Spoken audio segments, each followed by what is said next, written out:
conversations, the ones where agreeing to not disagree, agreeing to disagree conversations. So those have been nice. So of course, this topic that you have chosen, interesting. Mediators in restorative justice, which is your area basically of expertise.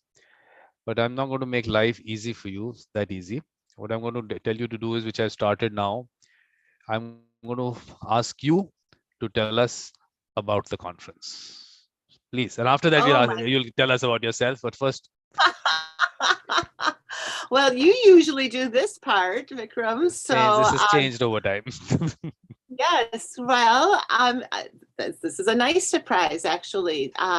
So, from my perspective, this conference is organized just on this global perspective, where Mediator Vikram has opened his his site to mediators all over the world to come in to suggest topics, to have discussions with him. It all kicked off in May on the 18th, celebrating Ken Cloke's birthday. So I don't know if he's the father of this conference, how you want to describe that. But the beauty really is that the topics are far ranging. The participants are coming from all over. And the format is really a dialogue. So it's not a didactic presentation sort of experience, but it really is a chance to engage with Mediator Vikram and others around the world to talk about subjects of interest to our field. Great, Jenny. This is perfect. I think this is that's what you want to do. Maybe I take out a clip and this is what I should do about introducing the conference. So perfect. So it goes on till 30th June.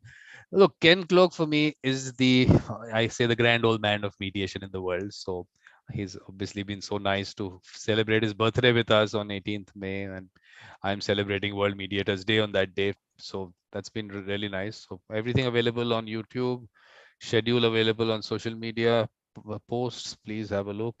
And now Jeannie is going to tell us about herself and then go into mediators and restorative justice. So Jeannie, thank you very much. Please. Certainly.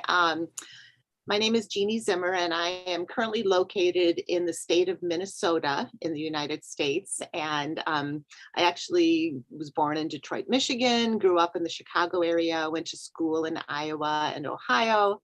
I have a doctorate in evaluation studies with a concentration in conflict management from the University of Minnesota. And I'm currently adjunct faculty at George Mason University in Virginia. So those are sort of the credentials, but I first was introduced to this field really through restorative practices in a faith context in the 90s in Illinois. And this idea that we can have difficult conversations to try to heal communities or repair harm within communities using processes like circles. So I started in restorative practices, then community mediation. And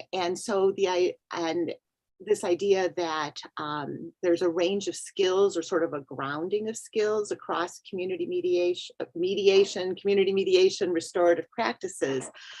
They really are grounded in listening above all. But there's such a range of types of practices and ways of being. And I know you had the conversation around, is this a way of being in terms of mediation? I think most restorative practitioners would say it is a way of being. It's not something you separate from yourself, whereas mediators are something Tom Futek talks about putting on the mantle of the mediator when you walk into the room. My experience has been as a trainer that people find where they resonate in the different fields. So if we're doing a mediation training, we always introduce restorative practices. If we're training in circle or restorative practices, we introduce mediation options, because some people like going into the court mediating, say a housing case where you haven't seen the people before, you're not going to see them again. There's a single issue, it's usually a little quicker. So you're focused on a resolution that goes into the court. With restorative practices, that can be something that a circle can take 6 months. It can take 2 years.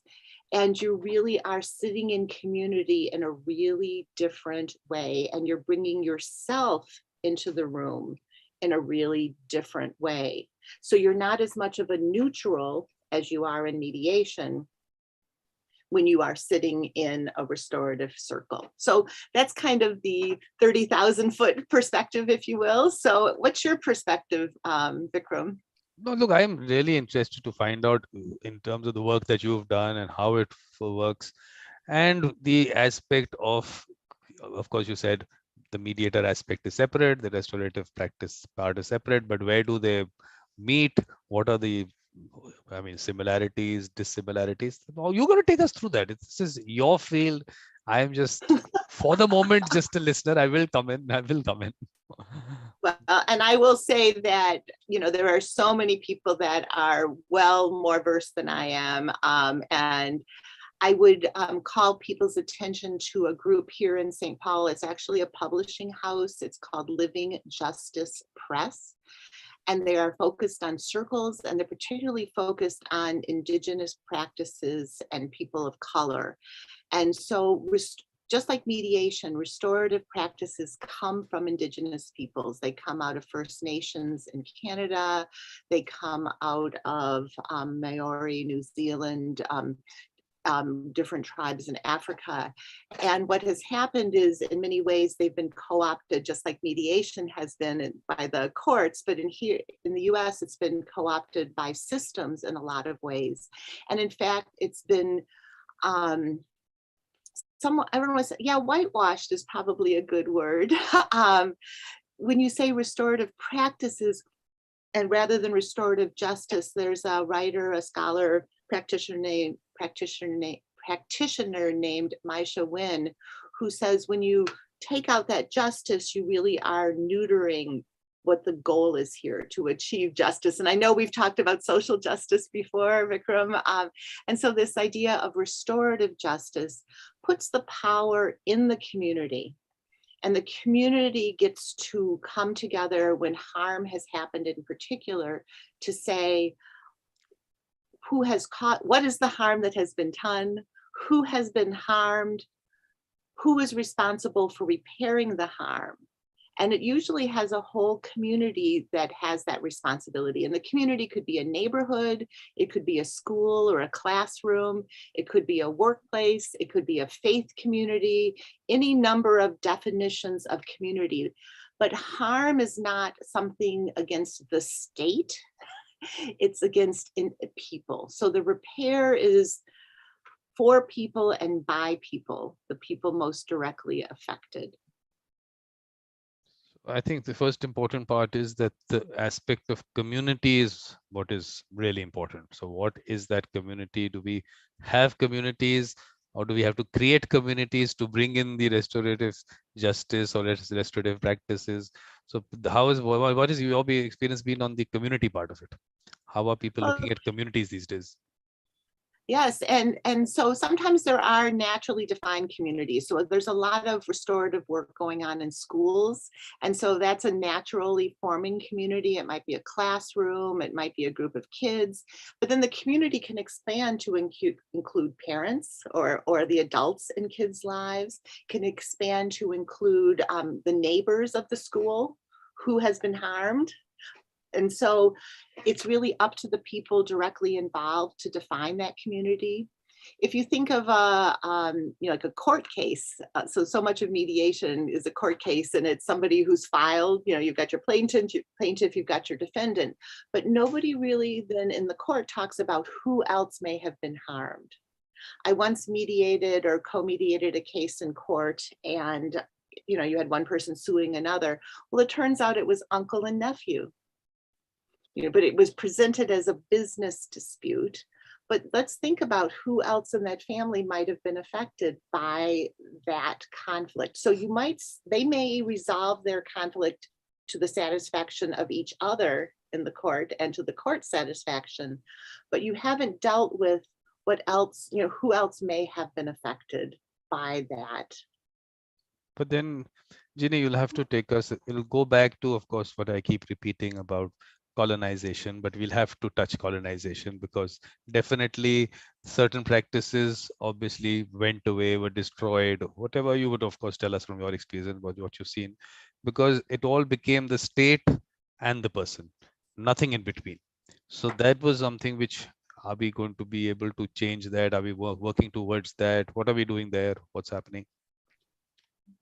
And you're absolutely right that, as you know, for centuries, the resolution of conflict, the addressing of harm was taken care of by people themselves, by communities, by villages, by neighbors, without the state involvement. So colonization brought that. And one of the things that restorative justice is doing, or restorative justice programs and facilitators are doing, is trying to reclaim that, to try to say that it is up to the people most directly affected to repair the harm, to develop the process, include the people that are most directly affected, and then sometimes the spillover, the ancillary effects sometimes. So, and that is happening, as I said, particularly in schools. And so if students are learning to conduct circles, to be circle keepers themselves, to resolve conflict, and the beauty in schools, and the Minnesota Department of Education, Nancy Riestenberg, their website has just an amazing array of resources. And one of the things that they look at when you go into a school, you really want to look at implementation science, and you want to look at it on the one side for how do you build relationships. That's the first thing. You've got to establish relationships, and then how do you also repair the harm? So it's to with the harm repair, a lot of that has to do with interrupting the school to prison pipeline. So many kids that are just having discipline and being expelled, and for offenses that could be handled within the school and can keep kids learning. But the first thing you have to do is develop those relationships. So you will see circles in classrooms just in the mornings, for example. Let's do a check-in. Let's see how we are doing. You're building those relationships so that when something happens, you are able to address it in a way that you already have that community established. And so that can happen, for example, in faith communities where you may have harm that has occurred, but a faith community already has established norms, established relationships. When you have a neighborhood where harm has happened, you may have people that just see each other and wave at each other, that they've never actually sat down and had that conversation. So you're going to be spending more time helping people get to know each other, helping people hear each other. And Vikram, have you ever sat in a circle or experienced a circle process? No. Okay, so circle has a really different pace than mediation, because you usually have some sort of a talking object that is meaningful either to the circle keepers or to the participants in the group. And then the person who has the talking object gets to speak, and then the object is passed. And so there are usually some guidelines that you honor the talking object, you only speak when you have it, but that you don't have to speak, so you can pass the object. Some people say that you speak from your heart. And then there's usually some sort of a guideline that says that what happens in circle stays in circle, that idea, that confidentiality piece. So that you really want to make sure that people feel that they can speak their truth, but that you're also listening from your heart. So it's very different. So a mediation that has that exchange, part where everybody's kind of going at it a little bit, that doesn't happen in circle. The pace is very, very different. And so from a mediator perspective or a facilitator perspective, how comfortable are you with something that may take 3 hours and people are speaking sequentially, thoughtfully, and bringing themselves into that space? Very different way of being with each other, and a very different role for the neutral. So this is the idea was mediators and restorative justice was only what do mediators bring into that process? That whatever skill they bring in, what all do they bring in? What should not they bring in? What is something that maybe some things that they're used to, which they should not take with them? So what do you look at from that perspective? Well, so you have the wonderful, who was it, Hoffman, the bringing peace into the room and the role that the mediators play. But mediators are still neutrals. So, and that's really one way that colonization has affected how mediation and in some cases restorative justice is practiced in the U.S. That sense that I don't know you, I don't know your, I don't have a stake in your outcome. With restorative justice, the circle keepers in particular, and you can also, there's also conferencing and family group decision making. There are many different models, but circles in particular are the most common. The mediators, the circle keepers really bring themselves into that room. And so when you ask a question for the group, you are modeling for everyone. You're answering that question yourself. So you often start a circle, particularly for people who are coming together for the first time, starting with values. And you might say for everyone to think about a value that they hold dear, that is integral to who they are. And you might ask them to talk about where that value came from. And so I just happen to have a rock here, and I don't know if you can see it. Kindness is what it says. Kindness, exactly. And so this rock has the word kindness on it. And this rock was given to me. And so I will talk a little bit about, where this came from and why kindness is an important value to me. So I might say, so my value that I'm going to offer to the group is kindness. And we might have people write them down on a piece of paper and put then that word into the circle. So you're sitting in that circle, you have no table, you have no barriers between people. And then that word kindness, my value, would go into that circle to show what's important to me. And I might say that kindness came from my Aunt Margie, and that was so important to her. And I saw how she was kind to her parents and her siblings and her kids and her husband. And it was really a gentle way of being in the world. And it really spoke to me. And I try to remember my Aunt Margie when I think about how important it is to be kind. So I'm going to talk about myself to set the stage, which is really different than what a mediator would do, and particularly a mediator in a court setting. You might see more of that in a family mediation, where you might say to someone, let's talk about what you value about parenting. But you're not going to insert yourself into a mediation in the same way that you are with people in a restorative process.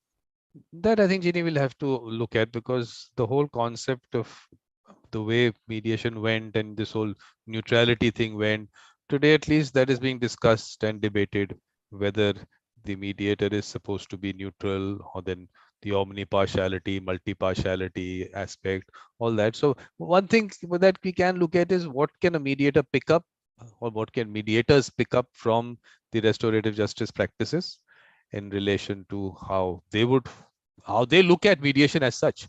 Because look, there are certain boxes which were created, and this is the way you're supposed to go about it, this is how you have to be, you have to move yourself away from the parties and everything.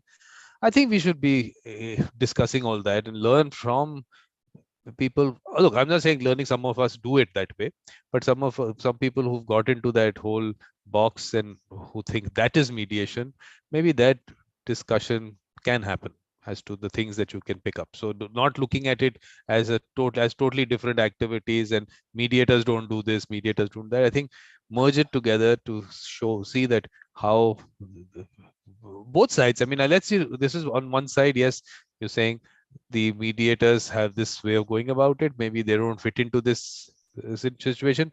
Let's look at the other way, maybe mediators bring in something also. So both aspects, please, Janie, please, let's hear your and views. that's why I think one of the things to think about is what are those core shared skills? And so, and I would say underlying both mediation and restorative practices really is the art of listening and the art of being fully present. There's a gentleman here in Minnesota, Mitch Thomas, is that his name? Milt Thomas, and he talks about how mediators need to be satellite dishes. I don't know if you can see me trying to be a satellite dish here.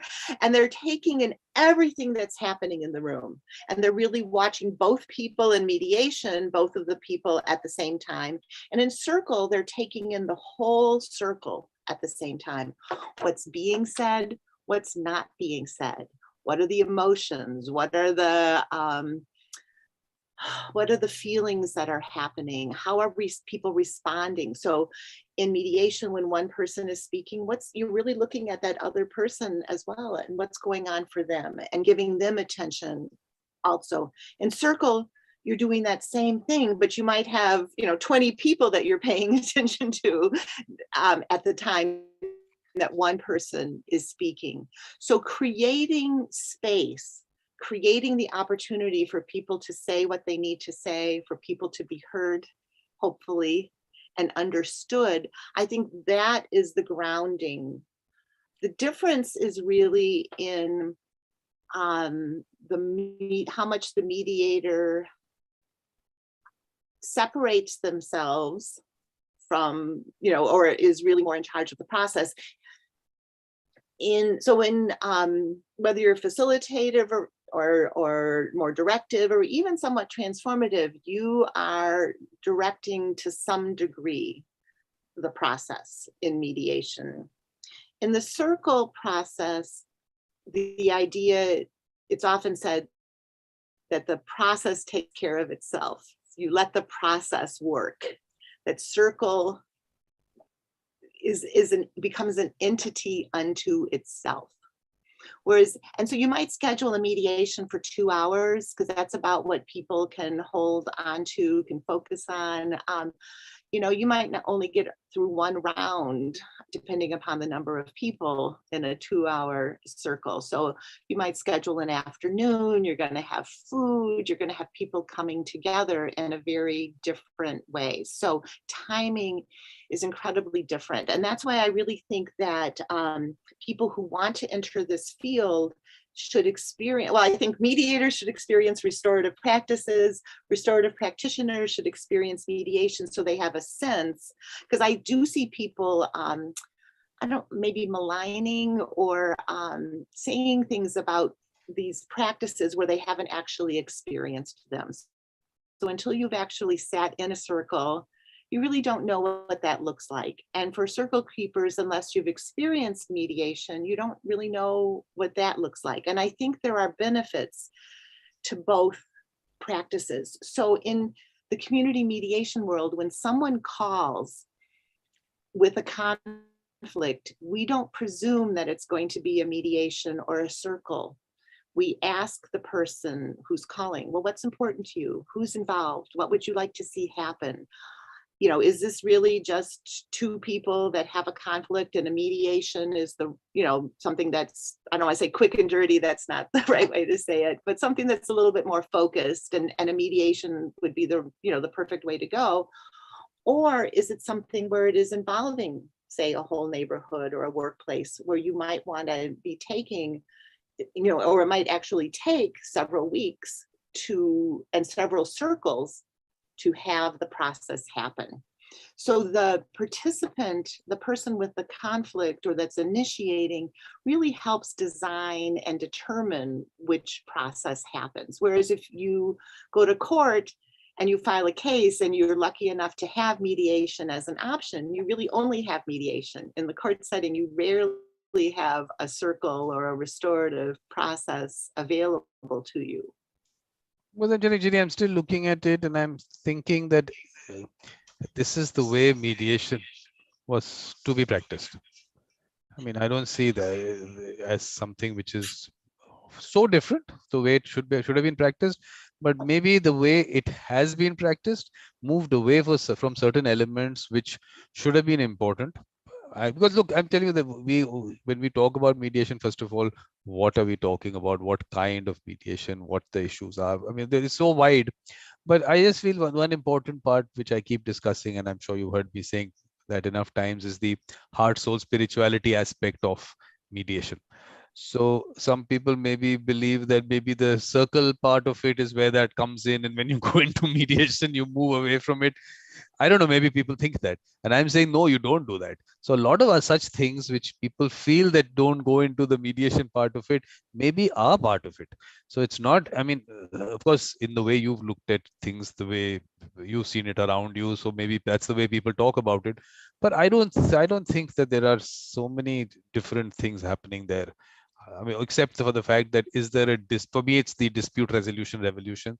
So is it a dispute being resolved or not? In that case, maybe in the circle part of it, maybe there's no dispute being resolved. So that could be the only thing that might come up. But otherwise, I don't see in terms of the practice things being very different there. The way I Well, look at it, I'm saying, yeah. well, I've seen it be very, very different. So, and so particularly when you have, or even, for example, going to trainings or attending trainings that are more legal focused, where they're only worried about the substance of the conflict and getting an agreement.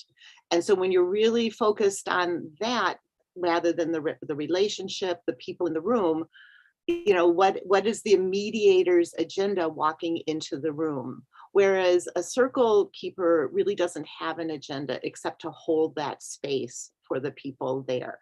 So I see more range of practice in the mediation field. And there have been those that have said that the volunteer mediators in community mediation really are the heart and soul of mediation, that approach, the community approach,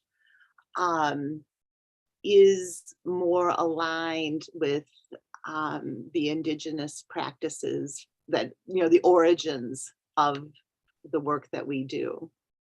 But Ginny, that's the way That I it's want. about the people. Yeah, but that's the way I Mhm. want mediation to go forward. So maybe I am practicing that, but I don't use the word circle, or we're not using restorative practice or restorative justice there. Still calling it mediation because that's the term. Okay, maybe it's easier to use that, but I think it's the same thing, and that's the way it should be practiced. I mean, that's the way I'm looking at it, and maybe the whole traditional part of the way mediation has been practiced, and you can call it, of course, restorative justice or restorative practices in some areas, but let's maybe not, I don't know, finally it's just the matter of whether a dispute is being resolved, and I think that's the only difference for me in that sense. I think there won't be too many differences in the way it's practiced for me. I'm not saying that's the way everyone practices it. I'm not going to go into everyone's way of practicing it.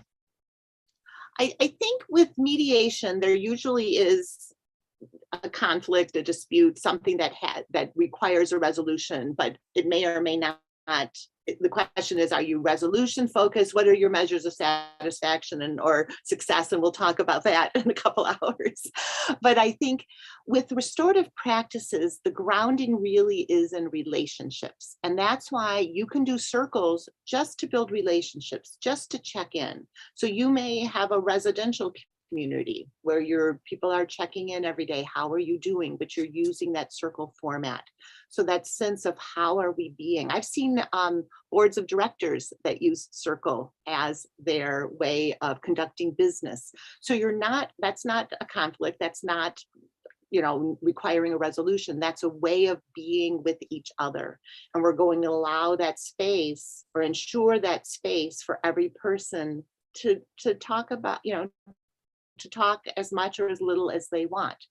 And I've seen circles where somebody's had like a egg timer, you know, you only can talk for 2 minutes. It's like, no, people get to talk for as much or as little as they choose. Whereas in mediation, you're often looking at, well, you know, the room is only available for 20 more minutes, right? We need to get back into the courtroom. So the pacing, so the idea around relationships. And one thing I should have mentioned on the repair of harm, when there has been harm done, very specifically, it's really not a mediation because there has someone or people who have caused the harm and then people who have been harmed. And one of the things that you do is you you meet with every person prior to the circle. So there are pre-meetings, preparatory meetings that happen.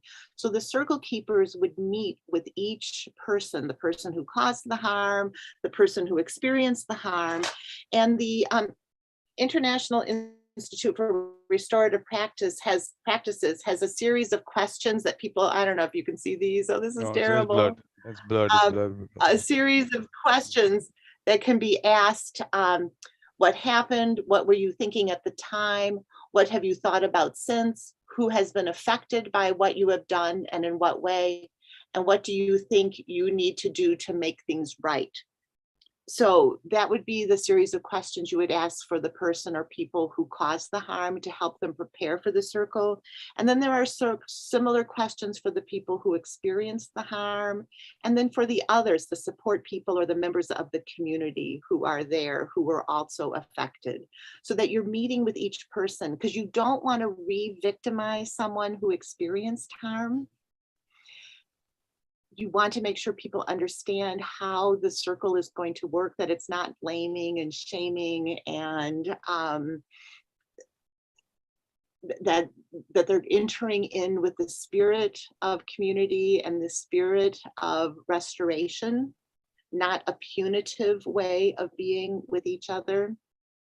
So that can take a long time.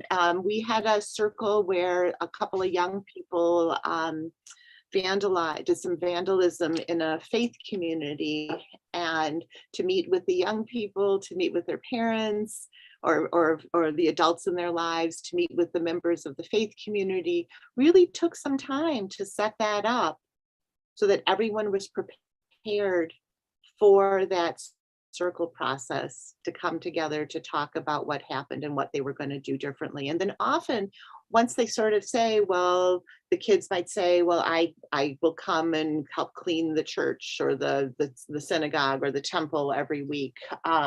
Here are the things that we can do to make it better. Then you might meet again in 6 months to see how things are going. So there are check-ins that happen along the way. So that's why they can take a lot longer than just a straight up mediation. And in mediation, that sense that people walk in, you mediate with them, they walk out, you don't see them again, you have no obligation to them. It's just, again, a different way of being. Okay, so what I'd say again is that there is a certain way of practicing mediation which people are doing. I don't consider that to be the way it should be done. So what the kinds of things that you are talking about are the elements for mediation which should be there. But let's just look at indigenous communities. Now, one is, of course, restorative justice happening in indigenous communities and mediation happening in indigenous communities. Is there a different format there for both of them? Do you see any difference there? Well, one thing that, and I can't speak to that directly, more secondhand, but I know in Minnesota that the original practitioners of restorative practices were trained by people from the First Nations in Canada.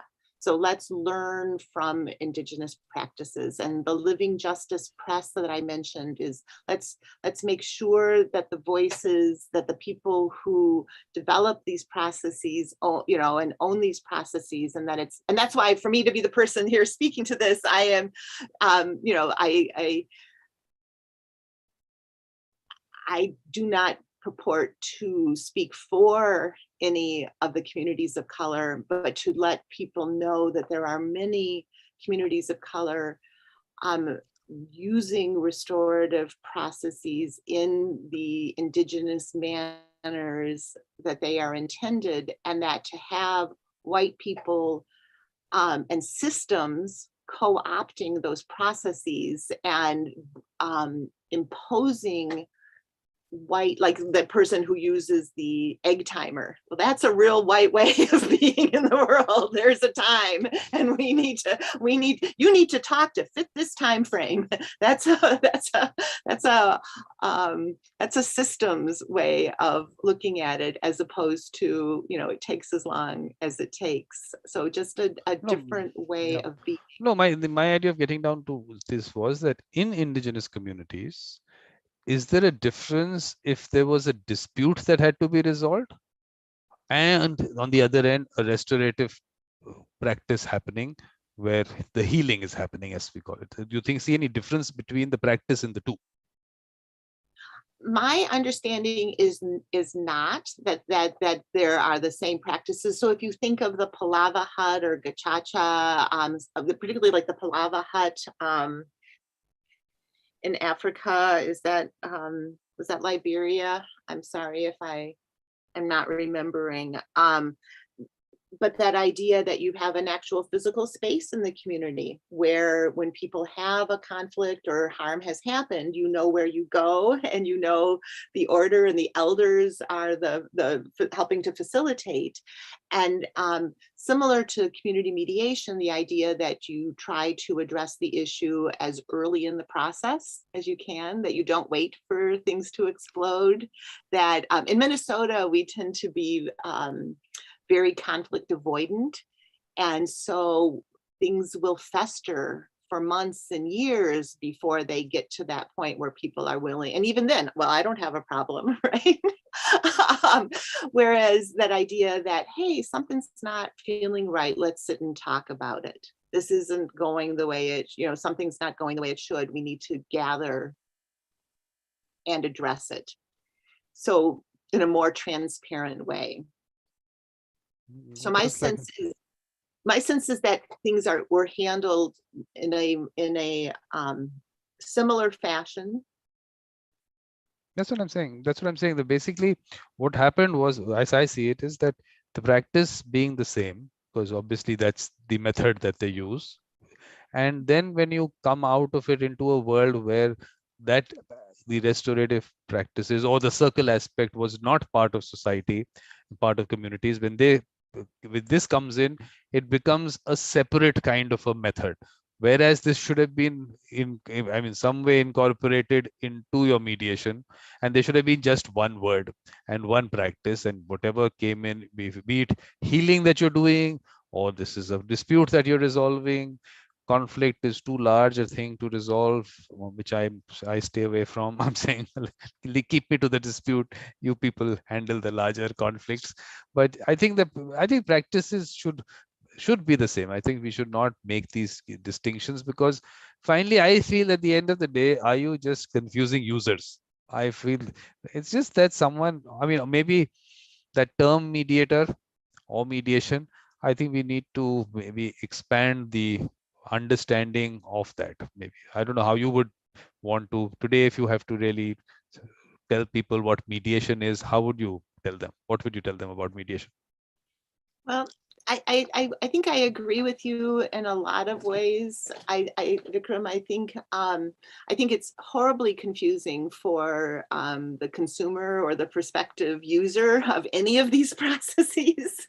And I think our field has a long way to go. We have so many modifiers before the word mediation. And then when you throw in restorative practices and all of restorative justice practices, whether it's circles or conferences or family group decision making and the different models.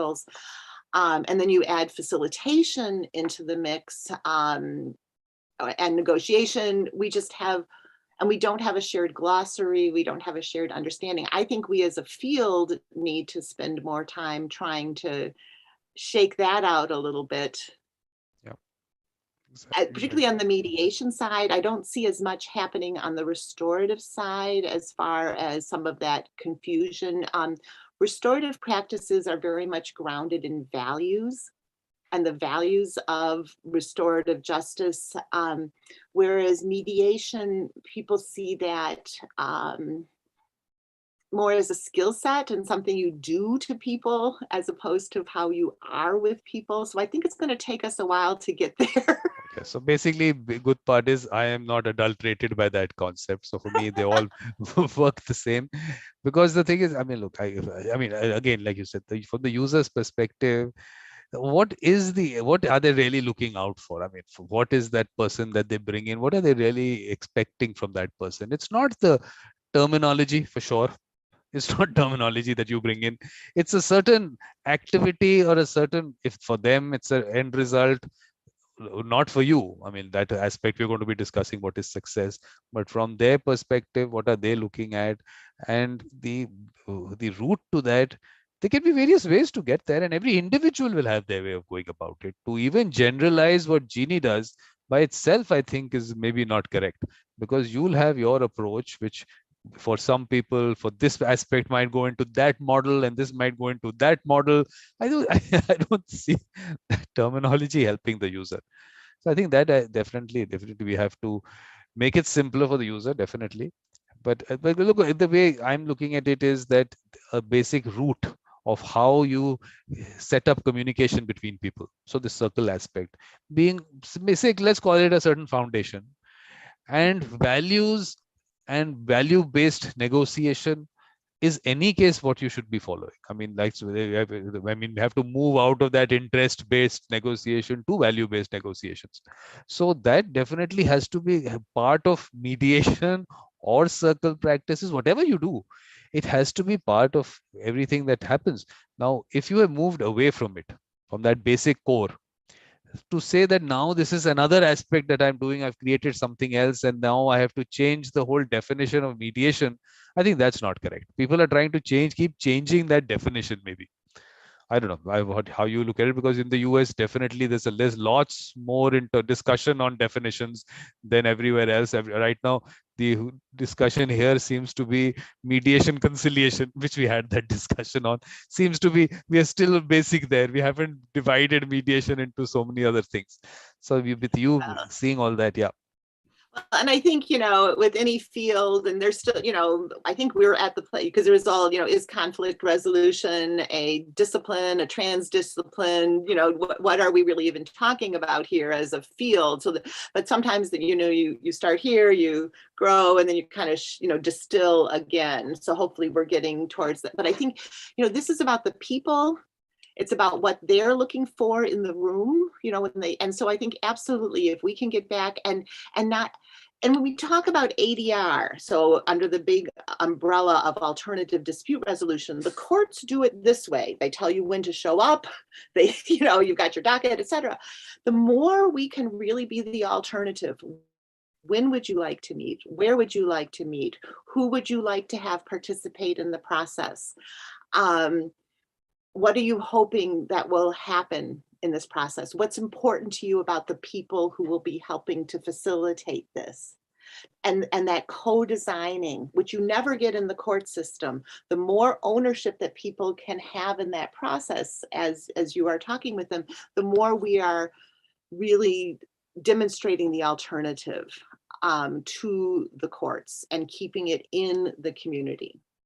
How I'm looking at it, Jeannie, is that what happened is that because mediation in the US and most countries, it's come through the court system. That is, the court pushed you into it, so that word mediation spread, and people, I mean, outside that, how much is happening, we don't have statistics, because maybe these are things which people don't put down somewhere, that, oh, I did so much mediation. But let's look at it from the court system. So I think that formal aspect of it even continued into mediation. When you said alternative, and for me, alternative is the informality part of it. I think that has been taken away because the way people try to structure it. I'm just saying this basic things like, oh, you have to make this opening statement, and then you were talking about what are you expecting and all those things. I think it's really not something that we need to take people through. I think the process has to go the way it has to go, and the informality of the process and the flexibility of the process will take it where it has to go. So I'm just saying, even that basic these questions that you're saying to ask people, I don't, that's also not required. It is just a matter of what is it that you are trying to, for me, dispute. Okay, I'm saying I'm not going into the conflict part of it. There's this dispute. You want to resolve this dispute.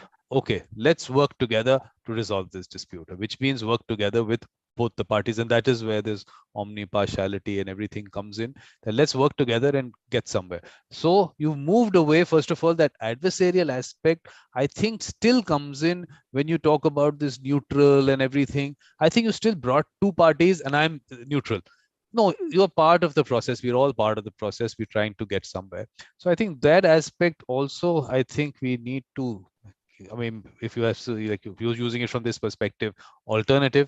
So that alternative is actually, to a certain, I would say, to an extreme, And that extreme is not happening. There has been some dilution of that only because you came through a formal process. So I think that part of it needs to, because even like you say, in terms of meetings, in terms of mediation, like so much time, let's book this and then book that time and all that. I've never kept it that way. I never kept it that way. It's very flexible. And every meeting doesn't, I keep telling people, every meeting doesn't have to be even an hour. You're wasting your time and the party's time to say, oh, we'll book an hour and we'll have. No, it's a 5 minute conversation sometimes.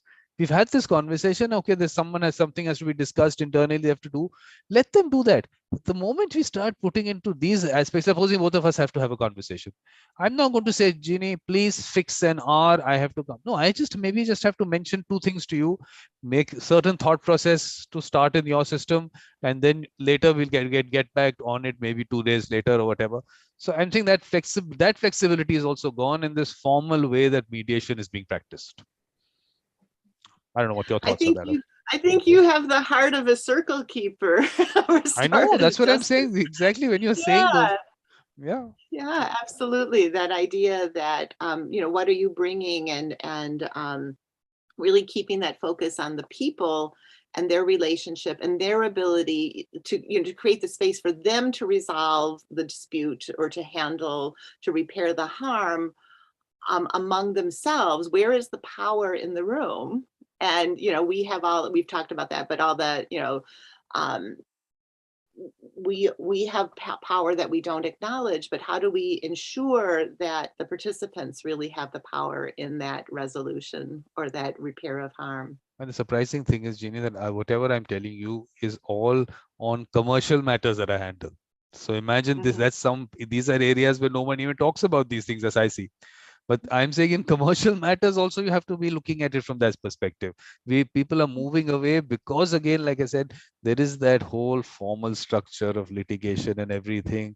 So to move to a total extreme to it, I think maybe people feel like that can't happen. And I'm saying it can happen, and it does happen.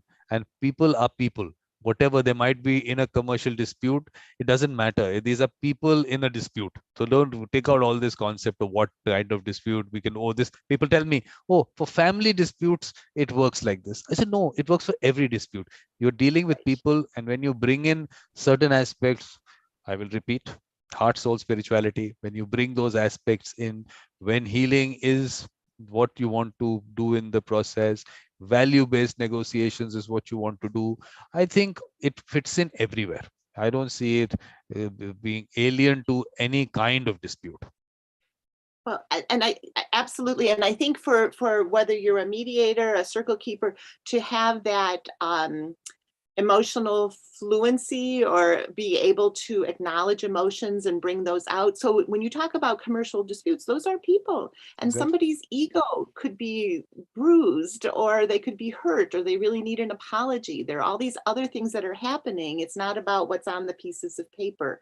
And to not be afraid to say those things, to be able to say, so you were really hurt by what Exactly. happened in this contract dispute, and people are like, oh my god, you can't do that. It's like, no, you have to do that. Exactly. you Exactly. you have to make the space for those emotions, for those feelings. And I think that's where we've gotten so far away, particularly in the United States, where it's the sense that you need to be dispassionate and neutral and Exactly. all of these, and that neutering where you can have circles where everyone is in tears because of the harm and the feelings and the hurt, and different people being hurt in different ways, and to be able to talk about that. And we don't make that space, at least in the United States, we are so Yeah, but very rarely. Ginny, the problem that's happening is that the United States has exported the concept of mediation to a lot of places, and people think that is the way it has to be practiced. And actually, I think it's doing more harm, because areas where they might still be connected to a traditional process, they will start moving away from it and thinking that that's a totally different concept and this is the way it has to be implemented. The sooner we can change that thought process, the better it is. I like I'm that. applauding here I can because see that. um, Absolutely. And Jim Coben, who's a professor at Mitchell Hamlin School of Law, has talked about that to some degree, that what we are exporting is really not, again, trying to colonize. Exactly. Absolutely. And it's incredibly harmful. And that some of the things that we hold dear in the United States just should not be imposed, and in fact maybe be changed here in the US. And so he's spoken on that. I think he's written on that, and it has to do with how we train and what we train, and to really think about that. Why do we think that the way we do things here is the only way? How are we not being informed by other practices? And that's why I really like these conversations, because in the US, we think we're all that in a bag of chips. And we have these blinders that hold, America first. And there's a humility that we need to have, that the whole field needs. But the minute you start thinking that there's only one way to do something, I don't know if you know the name Kay Pranis. She's a circle keeper here, and we were taught in Minnesota that the talking object only goes the direction of the sun, right? That it goes to, left, goes this particular way.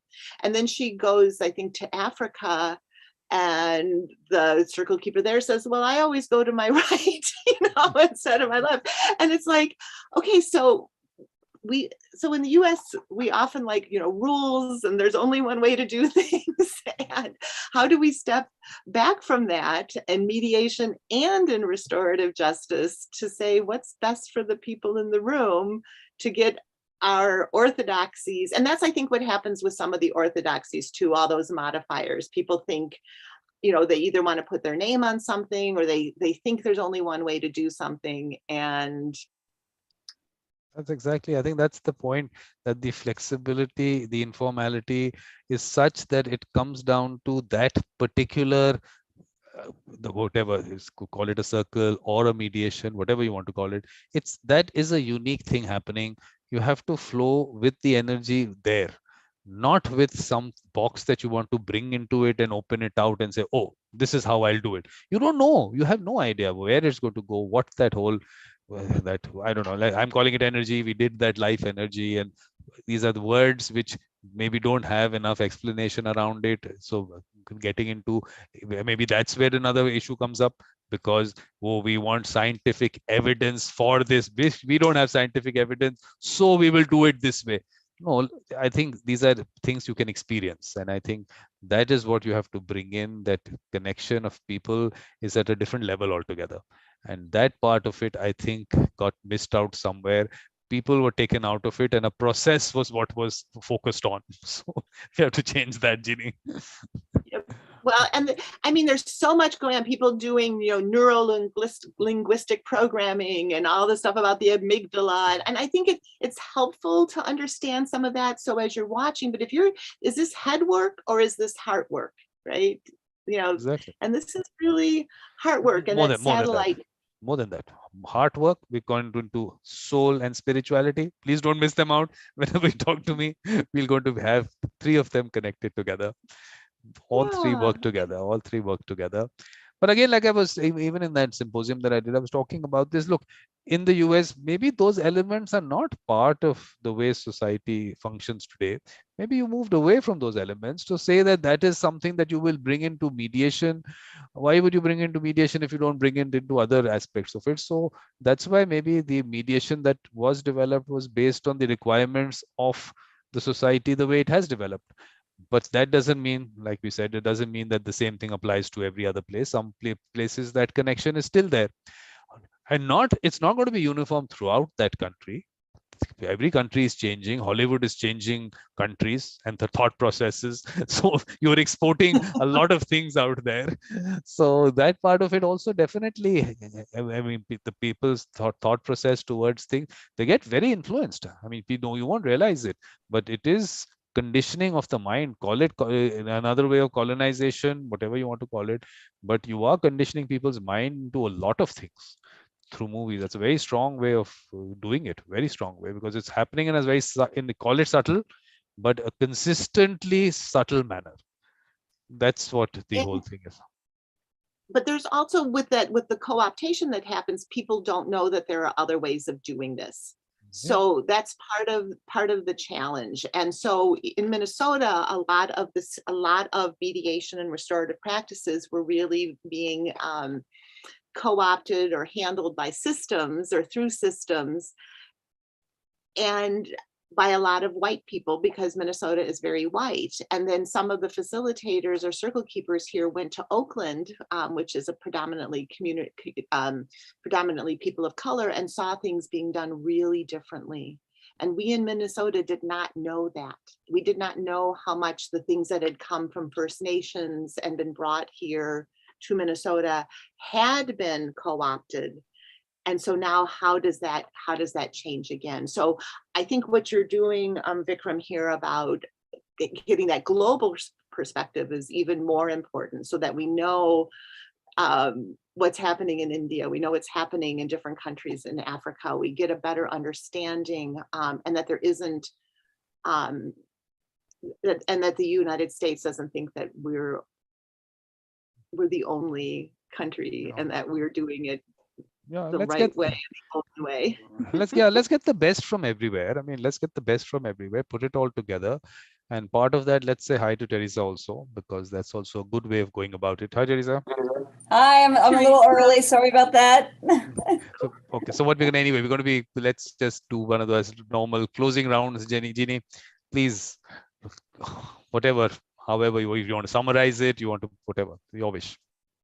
Well, I've enjoyed this conversation, Vikram, and particularly our last conversation, we sort of agreed to disagree, but this, I feel like we're really saying the same things in a lot of ways. And that idea of the participants and the heart and the spirit and the values of both restorative justice practices and conflict resolution, mediation, dispute resolution are that we want to keep that in the forefront, regardless of the practice. So I think we're on the same wavelength with that, and that perhaps we'll see us coming closer together over time.